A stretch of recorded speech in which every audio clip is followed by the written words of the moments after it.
Bonjour à tous et à toutes, bienvenue sur le podcast Mama Librée, un podcast qui vous inspire et vous informe sur le sujet de la naissance et vous redonne votre pouvoir, votre liberté, de la conception au postpartum. On parlera ici de naissance physiologique, de préparation à la naissance, d'allaitement, de conception et de postpartum. Si vous aimez ce podcast, n'hésitez pas à vous abonner, à partager sur vos réseaux sociaux et bien sûr, le top du top, à mettre 5 étoiles sur votre plateforme d'écoute. Suite à notre épisode sur le deuil périnatal, aujourd'hui Sandrine, tu vas nous parler de ton expérience personnelle. Donc, oui, bonjour Anaïs. Bonjour Sandrine, je suis ravie que tu nous offres ton témoignage pour ce que tu as vécu. Donc on en a un peu parlé hors micro et on expliquait un peu toute la charge émotionnelle que ça comporte et comment chacune peut le vivre.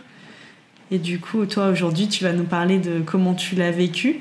T'avais quel âge la première fois que tu as fait une fausse couche ? Alors en fait, j'ai fait 2 fausses couches et la première fausse couche que j'ai faite, c'est passé après la naissance de mon premier enfant. Donc ça devait être en 2002-2003, je pense. Et peut-être on pourrait, au lieu de dire fausse couche, on pourrait parler d'interruption spontanée de grossesse. Parce que c'est vrai que dans fausse couche, il y a fausse. Et que en fait, ce n'est pas faux ce qu'on vit. Que ce soit à quel que soit le moment où la grossesse s'interrompt de façon spontanée, ce n'est pas faux. Enfin, on vit et on ressent physiquement les transformations déjà de notre corps. On a déjà pu s'imaginer avec l'enfant. Je préférerais qu'on dise une interruption spontanée de grossesse. Et pour toi, cette interruption, elle a eu lieu à quel stade de la grossesse ? Assez tôt. J'étais enceinte de 6 semaines. Suffisamment tard aussi pour être au courant de cette grossesse. Ah oui, et puis moi j'ai un corps, à chaque fois que j'ai porté la vie, ça c'est tout de suite, je l'ai tout de suite senti en fait. Alors j'ai vraiment senti quand il y a eu, en tout cas dans les 2-3 jours qui ont suivi la fécondation, j'ai tout de suite su que j'étais enceinte. Mon corps se transformait tout de suite. Au final, effectivement, 6 semaines, ça peut être déjà... c'est assez court pour toute l'équipe médicale autour, mais en tout cas, pour moi, c'était déjà... je m'étais déjà imaginée, effectivement, avec mon bébé. On s'était déjà projeté avec mon mari. Voilà, c'était... Oui, c'est déjà assez tard. J'avais déjà les seins qui s'étaient transformés, qui avaient pris du volume. Mon ventre, pareil. Ouais, je me sentais habitée en fait, vraiment.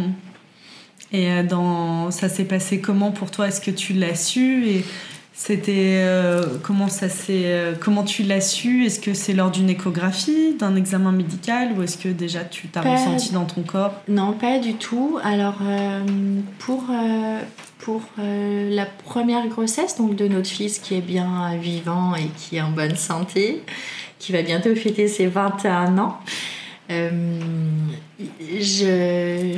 J'avais eu des contractions. J'ai toujours eu beaucoup de contractions dès le départ de mes grossesses. Mais je me sentais sereine. Pour cette grossesse-là qui a suivi, je me sentais fatiguée, je me sentais énervée. J'avais l'impression que voilà, ça se déroulait pas forcément comme la précédente. Dès le début. Dès le départ. Et en fait, ce qui s'est passé, je me rappelle très bien, c'est on était à un repas de famille. Ma cousine a voulu me parler, m'a fait une confidence sur un secret de famille très lourd. Et en fait, j'ai senti la mort en moi s'installer, vraiment. Comme vraiment la mort qui venait dans mon corps en fait. Je suis, voilà, une fois qu'elle m'a eu dit son secret, on est ressorti de là. J'ai dû faire bonne figure face à toute la famille parce que c'était un repas de fête. Mais j'ai senti en moi que mon corps s'était glacé, enfin vraiment que la mort est venue en moi. Voilà. Ça, c'était un 1er novembre. J'ai continué de vivre, oui, j'ai continué ma grossesse. J'avais l'impression que ma grossesse continuait. Enfin, en tout cas, j'ai vraiment senti la mort s'installer en moi. Vraiment un froid glacial. Ça m'a vraiment interpellée. Mais entre ce moment-là et le moment où il y a eu la naissance de ce petit embryon, il s'est passé un mois pendant lequel je me suis beaucoup interrogée, mais je pensais pas que c'était ça en fait. Enfin, je sais pas comment dire. J'ai senti que la mort s'était installée en moi, mais je me suis pas dit. Je voulais encore y croire en fait. Je voulais vraiment y croire. Effectivement, pendant tout ce mois-là, je me suis sentie fatiguée, énervée, pas très en forme, avec des contractions. Mais j'avais cette sensation qu'il se passait quelque chose et je l'ai très bien senti. Et en fait, c'est quand j'ai commencé à saigner 1 mois plus tard que du coup, je me suis dit, ah oui, mais en fait, il y a 1 mois de ça, j'ai senti la mort s'installer. Et finalement, je pense que ma grossesse s'est arrêtée à ce moment-là. Ok. Donc, j'ai commencé à saigner, des petites pertes marron. J'étais à la fac, puisqu'à l'époque, je faisais des études de psycho. À la fac sur Lyon, j'habitais déjà en Savoie. Je rentre, je dis ça à mon mari, on fait le choix d'aller en maternité pour faire un contrôle. J'ai été accueillie très mal. J'ai été très mal accueillie par la sage-femme qui n'a même pas voulu, enfin la sage-femme, je pense même que c'était une gynéco, la gynéco de garde, qui n'a même pas voulu que mon mari vienne avec moi pendant l'échographie, qui m'a posé des questions, qui m'a demandé ce que je faisais. Donc je lui ai expliqué que j'étais en études, que je faisais des études de psycho, que j'avais eu des saignements, que ma gynéco qui me suivait à l'époque sur Lyon m'avait toujours dit que s'il y avait le moindre petit saignement, il fallait que j'aille consulter, chose que je faisais aujourd'hui. Et en fait là, elle s'est moquée de moi en disant ah oui, vous faites des études de psycho et vous allez sur Lyon faire vos études alors que vous êtes enceinte. Enfin, tu vois, elle m'a culpabilisée, elle a cherché à me culpabiliser. J'étais seule face à elle, hein. Elle n'a pas voulu que mon mari rentre avec moi pour faire cet examen de contrôle. Donc là, je ne me suis pas laissée faire. Je lui ai clairement dit que je ne lui permettais pas de me juger. En gros, elle insinuait que j'avais pris des risques et qu'il fallait que je sache ce que je voulais, si je voulais être enceinte ou si... Et du coup, je lui ai clairement dit que en fait, j'étais là pour un contrôle, que ce que je lui demandais, c'était ses compétences médicales, qu'elle me dise si oui ou non la grossesse s'était arrêtée et que je ne voulais pas qu'elle me juge sur qui j'étais et sur le comment j'en étais arrivée là. Voilà. Okay. Donc ça a été très rude. Déjà. Elle m'a dit que... je crois que le cœur battait, en fait, à ce moment-là. Et du coup, je suis repartie... j'étais vraiment super en colère d'avoir été accueillie comme ça à l'hôpital, que Jean-Luc ne puisse pas venir même avec moi. Et en fait, je suis rentrée chez moi et puis ça, c'était le début des saignements et puis ça n'a jamais cessé, en fait. Donc j'ai appelé ma sage-femme, ma gynéco qui me suivait à l'époque sur Lyon. Et effectivement, il n'y avait pas grand-chose à faire. Je me souviens plus, en fait, c'est assez flou. Je suis retournée à l'hôpital pour refaire un contrôle. Et là, je pense qu'effectivement, le cœur du bébé s'était arrêté. Et j'ai vraiment le moment où j'ai vécu la naissance de ce petit embryon, c'était la veille du repas où on avait invité nos parents respectifs pour leur annoncer la naissance, la grossesse. Et au final, on a dû les appeler et en même temps, ça a dû être terrible pour eux parce que parce qu'on les a appelés pour leur dire que c'était pas possible qu'on les accueille le lendemain, que j'étais en train de donner naissance à un bébé qui était... un embryon qui n'était plus vivable, plus vivant. Et ils ont appris ça en même temps, en fait. En même temps, ils ont su que j'étais enceinte et en même temps, ils ont su que c'était la fin. Donc ça a dû être terrible pour eux. Et moi, je me rappelle, j'étais dans mon lit, j'avais très mal et je l'associe vraiment à une véritable naissance. Bien que j'en étais à 6 semaines de grossesse et que l'embryon était vraiment tout petit. Mais en tout cas, je l'associe vraiment à une naissance. J'ai eu des douleurs dans le dos incroyables, j'avais des contractions, je saignais, enfin c'était vraiment intense quoi, pendant 48 heures.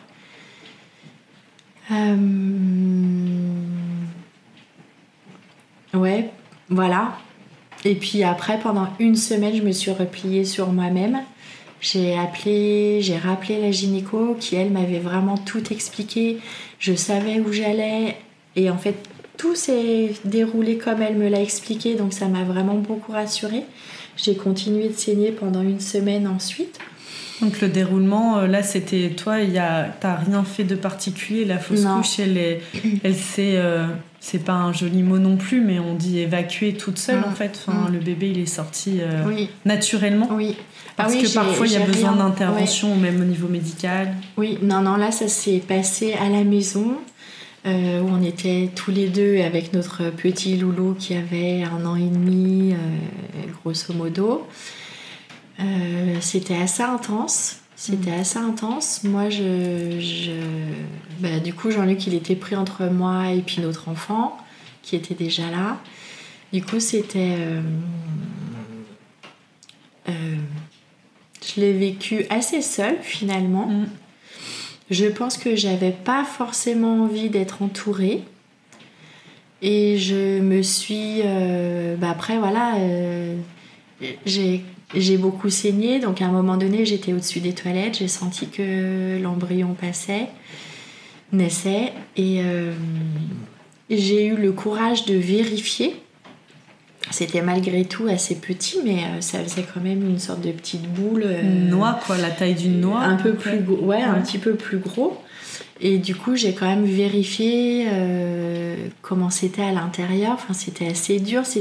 En même temps, je trouve que c'est un peu glauque de faire ça, mais j'avais besoin de ça pour être sûre, en fait, que c'était la fin. Et donc, je me rappelle très bien, j'étais dans les toilettes, je vérifiais, j'essayais de chercher. J'ai pas forcément vu de forme parce que ça faisait une espèce de boule avec des amas quand même tout autour, mais en tout cas oui, il devait être déjà constitué quoi, à 6 semaines, il était déjà plus ou moins formé. Donc voilà, et puis ensuite j'ai tiré la chasse parce qu'il y a de ça 21 ans maintenant, enfin 19 ans. Et du coup, je savais pas à l'époque que j'aurais pu en faire des rituels.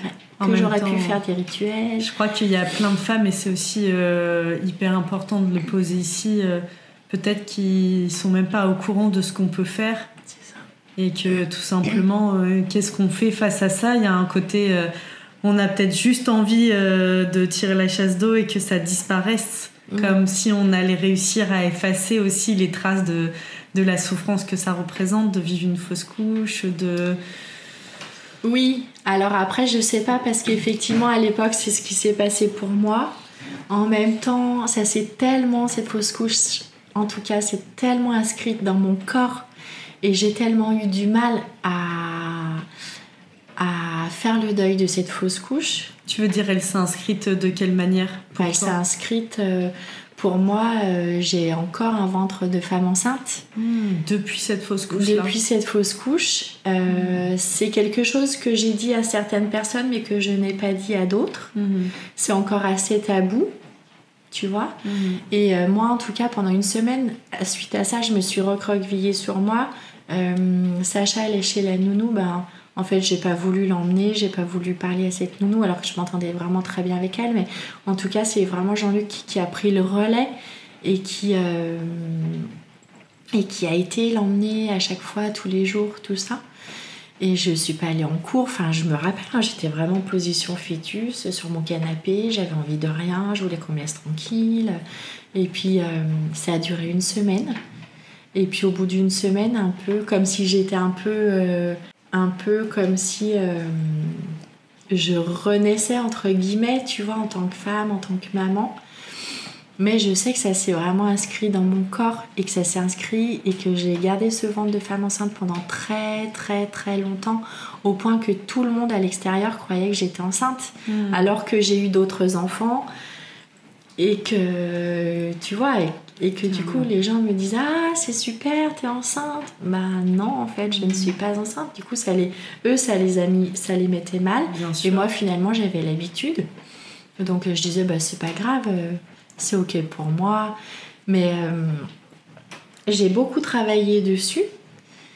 Et en fait, je pense que j'ai mis vraiment 17 ans pour clore cette histoire. De quoi t'aurais eu besoin à ce moment-là, tu penses, pour t'accompagner? J'aurais besoin qu'on me dise que c'était possible de faire un rituel, par exemple. Quel genre de rituel, par exemple? Des rituels. Toi, t'aurais eu besoin des rituels pour célébrer mon corps qui avait porté la vie. Des rituels pour dire que oui, ce n'était pas faux. Ça avait vraiment existé. Peut-être aussi et très certainement des rituels pour célébrer cette petite âme qui s'était installée tout au creux de mon ventre et qui finalement est arrivée comme elle est repartie, sans la célébrer, sans la reconnaître. Parce que c'était bien trop tôt pour pouvoir l'inscrire dans notre carnet, notre livret de famille par exemple, tu vois. Donc effectivement, elle a laissé une trace dans mon ventre, elle a laissé une trace dans mon cœur, mais les enfants savent, mais au vu et au su de tout le monde, elle n'existe pas forcément. Et tu crois que c'est ça qui est le plus souffrant pour toi, qui a été le plus souffrant en tout cas?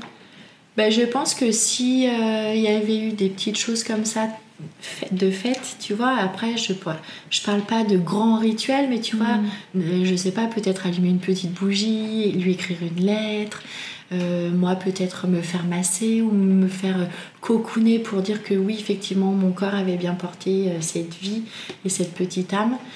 Peut-être que j'aurais pas eu besoin que mon corps grossisse à ce point-là pour que ce soit au vu et au su de tout le monde. Ok, ouais. Ouais, j'entends ce que tu dis. Comme si, effectivement, j'avais pas été reconnue dans cette maternité-là et que du coup, pour continuer de la faire vivre, puisqu'elle vivait pour personne, il fallait que j'ai un ventre de femme enceinte, en fait. Tu vois ? Mais ça, je le conscientise maintenant. Enfin, je l'ai conscientisé il y a quelques années. Mais pendant toutes ces années-là, même si j'ai travaillé sur cette première interruption spontanée de grossesse, j'avais pas vraiment pris conscience de tout ça. Et en fait, c'est il y a 2 ans de ça maintenant, pour les présentations des travaux de fin d'études des doulas. Moi, j'ai été longtemps référente de doula en chemin. Et à la fin, toute fin de formation, on fait une journée où elles présentent leurs travaux. Et c'était un jour où il y a presque que des femmes, où on était toutes ensemble. Et ça faisait déjà un petit moment que je ne saignais plus parce que j'étais déjà en chemin vers ma femme sage. Et c'était la veille de cette date anniversaire, en fait. Ok. C'était le 30 novembre. Et moi, j'ai fait le petit embryon est né un 1er décembre.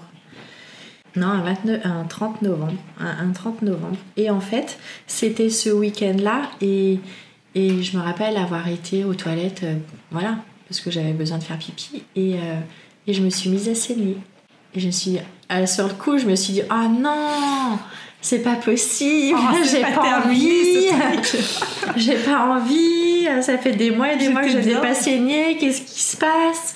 Bon, bref, la journée se passe. J'étais pas super bien quand même. Mais la journée se passe, j'avais ce qu'il fallait pour pouvoir recueillir mon sang, donc pas de panique de ce côté-là. Et c'est le soir, en fait, quand je suis rentrée chez moi, sur le chemin du trajet, que j'ai fait le lien. Et que je me suis dit, ah oui, en fait, là, j'étais entourée de plein de femmes, que des doulas.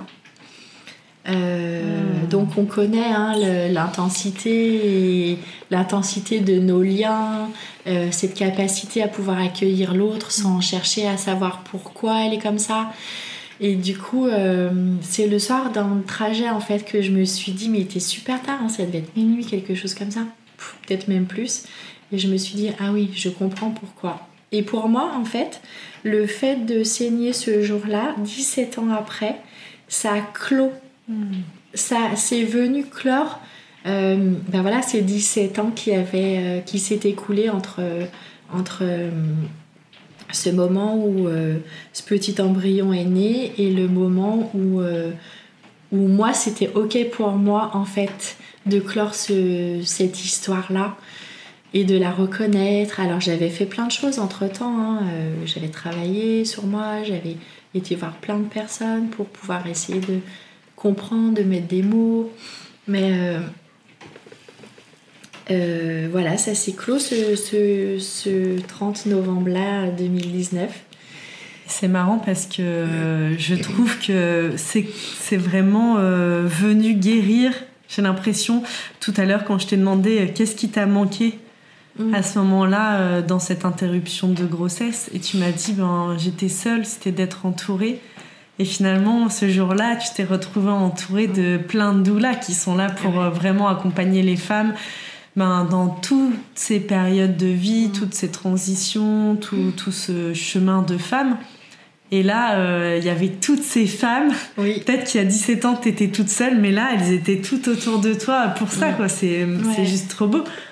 Ouais, c'est très beau. Et puis, tu vois, j'ai eu aussi un autre...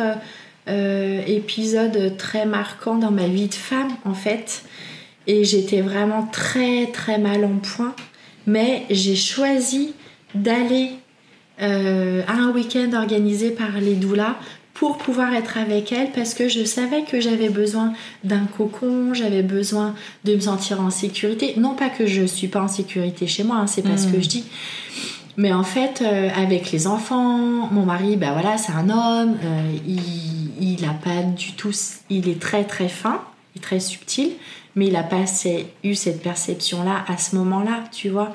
Et en fait, moi, oui, c'est ça en fait, j'ai eu besoin de me sentir en sécurité avec des femmes qui pourraient m'accueillir, dans qui j'étais, dans toutes les souffrances que j'avais, sans me poser la question, mais qu'est-ce qui se passe, qu'est-ce que t'as, pourquoi t'es comme ça, mais juste être là autour de moi en fait, tout en douceur, tout en légèreté, tu vois, et m'entourer en fait simplement avec tout leur amour, toute leur bienveillance, tout leur respect, de façon très simple. La qualité de présence et la qualité de présence, voilà, et d'écoute, tu vois. J'ai en plus, dans ces groupes de doulas, il y a toujours quelques doulas qui sont vraiment chères à mon cœur, donc encore plus que les autres. Et du coup, oui, forcément, c'était super important pour moi de me sentir entourée. Et en fait, quand je me suis remise à saigner le 30 novembre 2019, j'avais déjà entamé un processus pour me libérer de tout ce poids qui s'était inscrit en moi, tu vois. Et en fait, j'ai trouvé ça chouette de me dire, ah, génial, en fait, ça vient vraiment marquer, ritualiser une étape qui a été enclenchée déjà quelques mois avant, pour me sentir bien à nouveau dans mon corps, pour retrouver un corps de femme plus enceinte. Et c'était pour moi ok de laisser partir cette petite âme et de lui dire ok, tu m'as accompagnée pendant 17 ans, maintenant j'ai besoin que tu reprennes ton envol. Peut-être on peut se dire au revoir et vraiment, tu vois, ça a été vraiment comme ça que je l'ai vécu en fait. Ouais, ça a été intense. Et maintenant, quand les gens me voient, ils me demandent plus si je suis enceinte. Tu vois, le processus continue. Aussi parce que j'ai mis d'autres choses en place, avec ton accompagnement, Anaïs, aussi en naturopathie, puis toute ma volonté de cheminer autrement. Mais tu as raison, c'est hyper important, l'aspect émotionnel, il est tellement... Tout est là. Après, la naturo, oui, on a les clés, mais c'est des tout petits ajustements finalement. Donc voilà pour cette première interruption de grossesse spontanée. Et puis après, on a eu un autre enfant. Où là tout s'est super bien déroulé, la grossesse à nouveau super bien. Moi j'avais des contractions mais je me sentais pas inquiète et énervée en fait. Et puis quelques temps après on décide d'avoir un autre enfant, donc je suis enceinte et là pareil, rebelote, je me sentais énervée, je me sentais fatiguée, je me sentais pas sereine.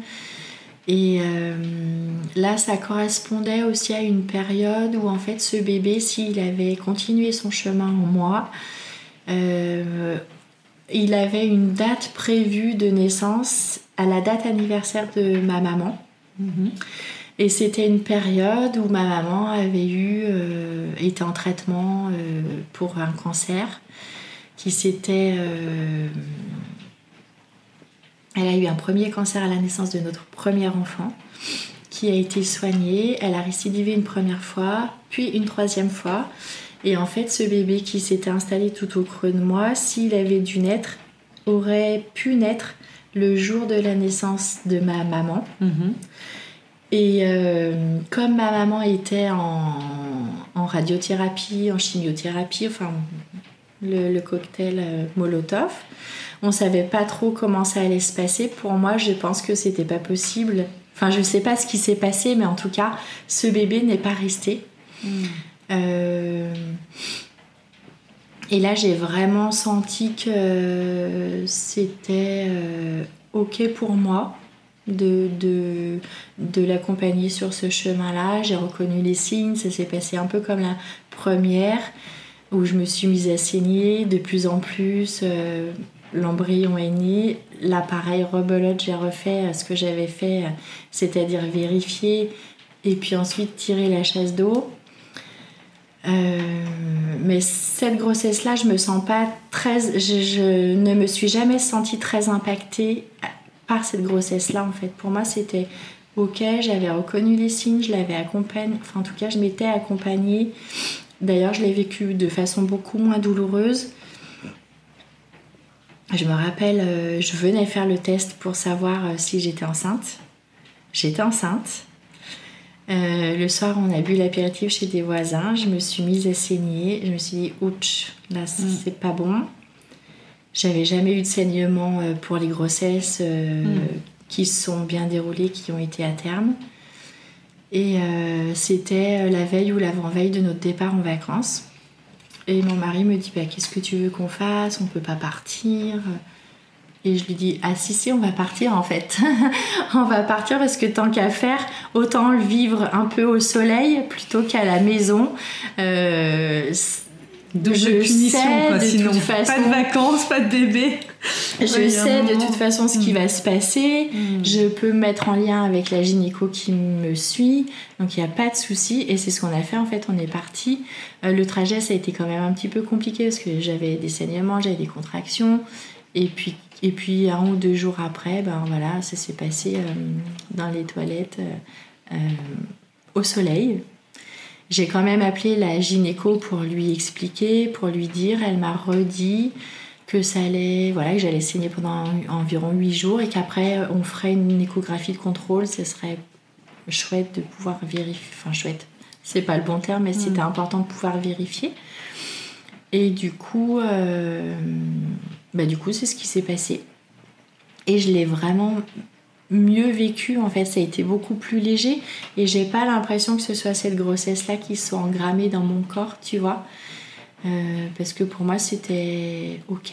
Ouais, c'était plus fluide et plus... Puis peut-être t'étais riche aussi de ta première expérience. Ah oui, ça, je l'ai T'avais vécu une deuxième grossesse. Ouais. Il y a aussi beaucoup de choses. Effectivement, je connaissais mes capacités à pouvoir donner la vie et à pouvoir porter la vie. Donc, j'ai beaucoup plus rationalisé cette perte-là, de me dire, c'est comme ça, voilà, Mais et puis, tu vois, en fait, c'était un peu la suite logique de comment je m'étais sentie pendant... Là, je l'ai faite à 5 semaines. Ça s'est passé à 5 semaines, donc c'était un petit peu plus tôt. Mais en tout cas, déjà, dès les premiers débuts, je me suis sentie inquiète, je me suis sentie énervée, je me suis sentie pas bien. Et en fait, c'était un peu comme si c'était le chemin logique, finalement. Là, il n'y avait pas de surprise. Je me suis dit, je me sens pas super bien, je pense qu'il y a quelque chose, et que finalement ça s'est concrétisé, et que pour moi c'était beaucoup plus tranquille. Oui, bien sûr. Donc voilà. Merci Sandrine. C'était pour ton précieux témoignage qui va parler à beaucoup de femmes, j'en suis sûre. C'est un moment vraiment qui peut être éprouvant comme tu l'as témoigné, et du coup... Oui, c'est éprouvant, et puis tu vois, surtout, souvent on dit aussi aux couples, enfin moi en tout cas je le dis pas, mais il y en a plein, en tout cas le personnel médical, et puis même l'entourage souvent dit oh mais il ne faut pas dire annoncer la grossesse avant les 3 premiers mois. Oui. Et en fin de compte, moi finalement je l'ai toujours annoncé. Alors peut-être que pour Sacha j'ai attendu un petit peu, mais je pense que mes parents et mes beaux-parents étaient prévenus assez tôt en fait. Et en fait, après, comme à chaque fois, j'ai senti que si ça allait bien se passer ou pas, je l'ai quand même dit, parce que effectivement, je pense que quand tu attends les 3 mois, si tu fais une fausse couche pendant ces 3 mois-là, ça te rend encore plus invisible. C'est intéressant ce que tu dis, parce que... Et du coup, c'est compliqué pour dire, en fait, j'ai fait une fausse couche, quand les gens ne le savent pas. Enfin, tu vois, moi, je me suis retrouvée dans cette posture-là, et je pense que ça a été violent pour nos parents respectifs d'apprendre la grossesse, mais d'apprendre aussi l'arrêt de cette grossesse. Et finalement, le fait de pouvoir le dire, même si c'est tôt, n'empêche que si jamais il se passe une interruption spontanée de grossesse, l'entourage autour est prévenu, le sait, et peut être aussi peut-être plus soutenant.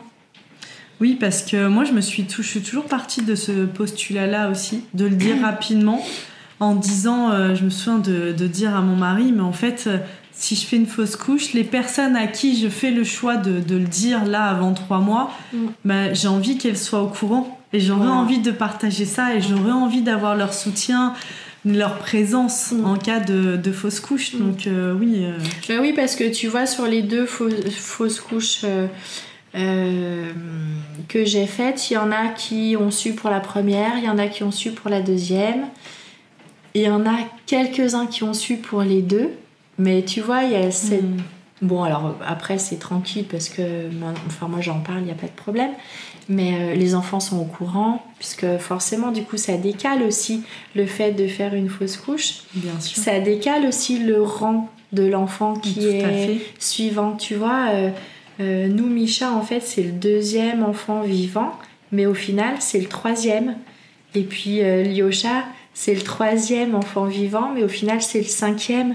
Et Macha, c'est pas la 4e, mais c'est la 6e. Et oui. Et dans leur rôle, dans leur place respective au sein de la famille, ça a forcément un impact. Tout à fait. Ça, c'est important. On commence à en parler de plus en plus, mais de le dire ici... Ouais. D'ailleurs, j'ai pas de livre de référence là-dessus, et si jamais là, nos auditrices peuvent nous témoigner, et donner des références, ça serait super, parce que je m'interroge vraiment beaucoup. Sur le transgénérationnel, il y a beaucoup Anne Ancelin Schusslenberger qui parle aussi de tout ça, de ces positionnements. Ah, elle en parle de ça. Ah bah si, on peut regarder. Ouais, parce que je la connais effectivement, mais il y a des choses dans certains de ses ouvrages, elle évoque l'importance de la place dans la fratrie et du rôle. On n'a pas le même rôle quand on est le premier, deuxième, troisième. Mais oui, et puis de toute façon, en plus, on sait que à chaque grossesse, il reste des cellules de l'enfant qui a été porté. Donc ça veut dire, enfin moi je le vois bien dans mon lien avec Misha, tu vois, il est hyper impacté par ça. Lyosha, pas du tout, mais Misha, je sais qu'il est hyper impacté par ça.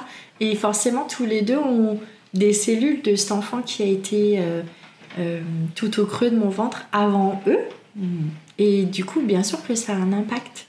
Et puis aussi le fait de le dire, je pense, et de ne pas attendre les 3 mois de grossesse, c'est super important, effectivement, pour avoir du soutien, pour peut-être être tout en présence et en pleine présence, sans poser des questions, mais aussi ouvrir et offrir cet espace-là aux parents. Parce que j'ai beaucoup parlé de moi, mais effectivement, dans ces moments-là, on oublie souvent le papa et on ne prend pas du tout en considération ce que peut vivre le père. Et être là en présence et offrir peut-être juste cet espace aux parents pour qu'ils puissent, s'ils ont besoin, parler de cet enfant qui a été de passage et qui n'est plus, mais qui a quand même été là à un moment donné. Le rendre visible, tu vois, sortir de l'invisible... parce que ça c'est super important en fait, être reconnu dans le fait d'avoir porté la vie, puis reconnaître cette petite âme qui a été de passage, je pense que c'est vraiment important.